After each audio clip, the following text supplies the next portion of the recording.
चुड़ैल चिड़िया के आंसू। रात का समय भोलू नामक एक चिड़ा अपने तरबूज लिए अपने घोंसले की ओर आ रहा था। तभी रास्ते में उसे एक टोनी नामक चिड़िया जख्मी अवस्था में सड़क पर पड़ी दिखाई देती है। अरे चिड़िया जी, क्या हुआ आपको? आप यहाँ ऐसे जख्मी अवस्था में कैसे? चिड़ी जी, मुझे बचा लीजिए चिड़ी जी। हाँ चिड़िया जी, आप चिंता ना करिए, मैं अभी आपको इस जंगल के डॉक्टर पक्षी के पास लेके चलता हूँ। वो आपका इलाज कर देंगे। नहीं चिड़ी जी, मेरे ये जख्म डॉक्टर पक्षी के पास ठीक नहीं होंगे। मैं उसी वक्त ठीक हो पाऊंगी जब कोई चिड़ा मुझसे विवाह करेगा। क्या आप मुझसे विवाह करोगे? अभी इसी समय तभी मेरे ये जख्म ठीक हो पाएंगे और मैं सही सलामत ठीक हो जाऊंगी। ये बात सुनकर भोलू चिड़ा दंग रह जाता है। बोलिए चिड़ी जी, क्या आप मुझसे विवाह करोगे? अगर आपने मुझसे अभी विवाह नहीं किया तो मैं संसार से हमेशा के लिए चली जाऊंगी। अरे ये कैसी समस्या में फंस गया मैं। इस चिड़िया को अगर मैं छोड़कर चला गया तो इसकी यही मृत्यु हो जाएगी। क्या करूं? इसे यहाँ ऐसी अवस्था में छोड़कर भी नहीं जा सकता मैं। भोलू चिड़ा उस टोनी चिड़िया के जख्मों को देखकर उस अनजान टोनी चिड़िया से वहीं विवाह कर लेता है, जिसके बाद उस टोनी चिड़िया के सारे जख्म अपने आप गायब हो जाते हैं और वो बिल्कुल ठीक हो जाती है। ये देखकर भोलू चिड़ा दंग रह जाता है। चिड़ी जी, आपने मुझे अनाथ पर बहुत बड़ा एहसान किया है। मैं आपके ये एहसान जीवन भर नहीं भुला पाऊंगी। चलिए टोनी जी, अब हम अपने घोंसले में चलते हैं। अब तो आप मेरी पत्नी हैं, अब हम दोनों हमेशा साथ रहेंगे। भोलू चिड़ा उस अनजान टोनी चिड़िया से विवाह करके उसे अपने साथ अपने घोंसले में लेके आता है, जहाँ भोलू चिड़े की माँ मंजी चिड़िया, उसके पिता मंटू चिड़ा और छोटी बहन मुन्नी चिड़िया, ये तीनों जब उस टोनी चिड़िया को देखते हैं तो सब हैरान हो जाते हैं। अरे भोलू पुत्र, ये चिड़िया कौन है? इसे तो मैंने पहले कभी नहीं देखा। भोलू चिड़ा अपने परिवार वालों को सारी बात विस्तार से बताता है, जिसे सुनने के बाद सबके होश उड़ जाते हैं। क्या पुत्र, तुमने हमें बिना बताए ही ब्याह कर लिया, और वो भी इस अनाथ चिड़िया से? पिताजी, उस समय मुझे कुछ भी समझ नहीं आ रहा था। ये बेचारी चिड़िया अपने जीवन की आखिरी सांसें ले रही थी, इसीलिए इस चिड़िया से ब्याह करने के अलावा मेरे पास और कोई रास्ता नहीं था। अरे भैया, भाभी तो बहुत प्यारी और खूबसूरत है। आप दोनों थक गए होंगे ना? जाइए, आप दोनों मेरे घोंसले में आराम करिए।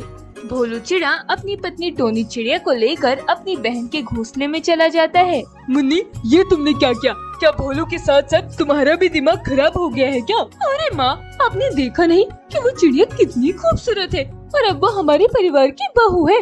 आज से आपको और मुझे आराम ही आराम मिलेगा, क्योंकि अब घोंसले का सारा कार्य हम उस नई बहू से ही करवाएंगे ना। वैसे भी भोलू भाई का आज नहीं तो कल विवाह होने ही वाला था ना। हाँ, ये तो बिल्कुल सही कहा तुमने बिटिया। सब परिवार वाले अपने अपने घोंसले में सो जाते हैं। गहरी रात हो जाती है, सब गहरी नींद से सोए हुए थे। तभी टोनी चिड़िया एक भयानक चुड़ैल के अवतार में आ जाती है और अपने घोंसले के बाहर पेड़ की एक डाली पर आकर बैठ जाती है और रोने लगती है।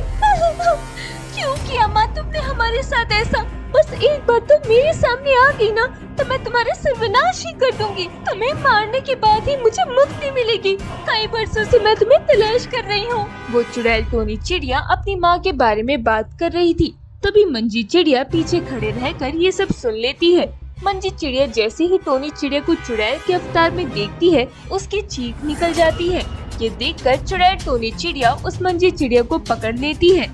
चुड़ैल टोनी चिड़िया जब उस मंजी चिड़िया को देखती है तो उसे उस मंजी चिड़िया की सूरत में उसकी माँ की सूरत नजर आती है। ये देखकर चुड़ैल टोनी चिड़िया का खून खौलने लगता है। आखिर तुम मेरे हाथ लग ही गई माँ, मैं कब से तुम्हें तलाश कर रही हूँ। मैं तुम्हारी माँ नहीं, सासू माँ हूँ। मेरे पिता और मुझे धोखे से मारकर तुम्हें क्या लगा कि तुम बच जाओगी? आज तो तुम्हारा सर्वनाश मेरे हाथों ही होना है।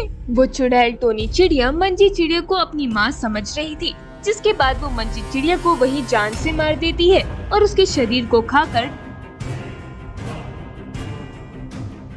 टोनी चिड़िया का अवतार लेकर भोलू चिड़िया के पास जाकर सो जाती है।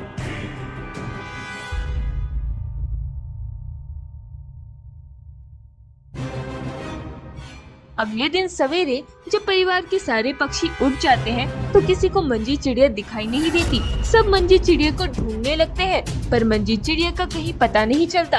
भोलू चिड़ा और मंटू चिड़ा बाहर जंगल में मंजी चिड़िया को देखने जाते हैं। पता नहीं माँ कहाँ चली गई। मेरी माँ कितनी अच्छी है, उसने आज तक किसी का बुरा नहीं किया। बस मेरी यही प्रार्थना है कि मेरी माँ को कुछ ना हो, वो सही सलामत हो।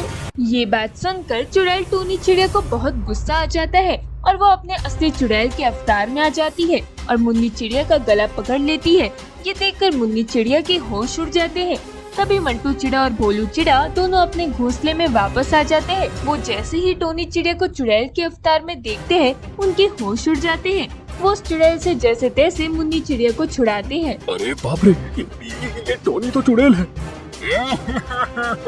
अरे ये किससे ब्याह कर लिया पुत्र तूने?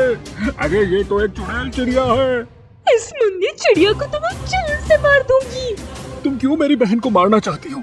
इसे इसकी माँ अच्छी लगती है। अरे मुझे नफरत है माँ से। ये बात सुनकर सब दंग रह जाते हैं। मेरी माँ से तुम्हें क्यों नफरत है? अरे उन्होंने तुम्हारा क्या बुरा किया है? मुझे नफरत है मेरी माँ से, तुम्हारी माँ से नहीं। मुझे नफरत मेरी माँ से है, तुम्हारी माँ से नहीं। आज मैं बहुत खुश हूँ कि इतने बरसों की मेहनत के बाद मैंने कल रात मेरी माँ से बदला ले ही लिया। मार दिया मैंने अपनी माँ को। भोलू चिड़ा और उसके परिवार वालों को कुछ समझ नहीं आ रहा था। पर तुम तो एक चुड़ैल हो, तुम्हारी माँ कैसे हो सकती है? मैं पहले से चुड़ैल नहीं थी, मैं भी आप सब की तरह एक हंसने खेलने वाली पक्षी थी। मेरा भी परिवार था। मेरे पिता पास वाले जंगल के सबसे धनी पक्षी थे। पूरे जंगल में मेरे पिता के मुकाबले कोई पक्षी नहीं था। पर न जाने कहां से एक दिन हमारी खुशियों को मेरी माँ की नजर लग गई। मेरी माँ ने मेरे पिता के पैसों की लालच में आकर एक रात हम दोनों बाप बेटी को जान से मार दिया था और मेरे पिताजी का सारा पैसा मेरी माँ लेकर भाग गई थी। मेरी मृत्यु के बाद मैं एक चुड़ैल बन गई। तब से मैं हर जगह अपनी माँ को तलाश कर रही थी, अपनी माँ से बदला लेने के लिए। पर देखो, आज मैंने अपनी माँ से बदला ले ही लिया। मार दिया मैंने अपनी माँ को। ये बात सुनकर तीनों दंग रह जाते हैं। टोनी, तुम्हारी मृत्यु कितने वर्ष पहले हुई थी? आज से 100 साल पहले। ये बात सुनकर भोलू चिड़ा ज़ारू कतार रोने लगता है। तुम क्यों रो रहे हो? चुड़ैल टोनी, कल रात जिसे तुमने अपनी माँ समझकर जान से मार दिया, वो तुम्हारी माँ नहीं बल्कि मेरी माँ थी। तुम्हारी माँ तो कब की इस संसार से चली गई होगी। अरे क्योंकि 100 वर्षों तक कोई पक्षी जीवित नहीं रह सकता। तुम्हारी माँ को मरे कई वर्ष हो गए होंगे। ये बात सुनकर चुड़ैल टोनी चिड़िया को बहुत रोना आता है और वो भोलू चिड़िया और उसके परिवार वालों से क्षमा मांगती है और रोते रोते ही वहाँ से चली जाती है।